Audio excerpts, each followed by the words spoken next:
एक समय की बात है, एक खूबसूरत गांव में, जो एक घने जंगल के बीच स्थित था, 5 भाई रहते थे: अर्जुन, भुवन, चेतन, देव और ईशान। वे साधारण भाइयों की तरह नहीं थे। उनमें से प्रत्येक के पास एक अद्वितीय शक्ति था, अलग अलग प्रकार की सुपर पावर थी। अर्जुन सबसे बड़ा, अद्वितीय शक्ति का मालिक था। भुवन, दूसरा भाई, प्राकृतिक तत्वों को नियंत्रित कर सकता था। चेतन, तीसरा भाई, किसी भी समय कहीं भी टेलीपोर्ट कर सकता था। देव, चौथा भाई, मनों को पढ़ सकता था। जबकि ईशान, सबसे छोटा, अदृश्यता की शक्ति का धारक था।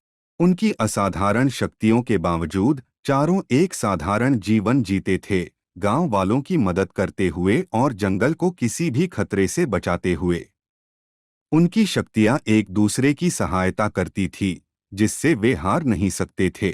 एक दिन एक शक्तिशाली जादूगर उनकी शक्तियों से ईर्ष्या में आकर उनका मुकाबला करने का निर्णय लिया।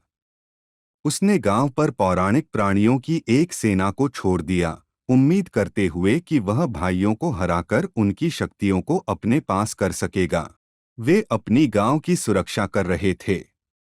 एक दिन गांव के पास ही उन्हें अपने आप को एक बड़ी सेना के सामने पाया गया।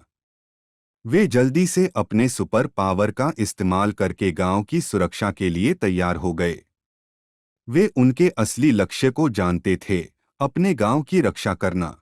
अर्जुन ने अपनी सुपर शक्ति का इस्तेमाल करके बड़े पशुओं को हराया, जबकि भुवन ने तूफान और उत्पातों को नियंत्रित करने के लिए ज्वालामुखी और आंधियों को आह्वान किया। चेतन किसी भी स्थान पर टेलीपोर्ट करके गांव वालों को बचाने में सहायक होता गया।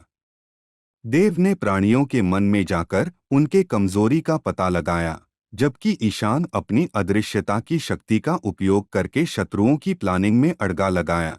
जब युद्ध जारी रहा, उन्होंने अपनी अद्वितीय शक्तियों का उपयोग करके जीत हासिल की। अंत में जादूगर को शिकस्त मिली और गांव की सुरक्षा बरकरार रही। उन्हें गांव के हीरो के रूप में स्वागत किया गया और उनकी बहादुरी और निस्वार्थ भावना की प्रशंसा की गई। सभी के लिए सुख और समृद्धि की गारंटी देते हुए अपनी शक्तियों का उपयोग करते हुए वे गांव और जंगल की सुरक्षा करते रहे। इस तरह उन्होंने अपने सुपर पावर का उपयोग करके अपने गांव की रक्षा की और एक महान योद्धा के रूप में अपनी पहचान बनाई। इस कहानी का सीख यह है कि समृद्धि और सफलता के लिए टीम वर्क और साझेदारी महत्वपूर्ण है। सहयोग और साझेदारी हमेशा समस्याओं का समाधान करने में मदद करते हैं और उच्चतम लक्ष्यों को प्राप्त करने में सहायक होते हैं।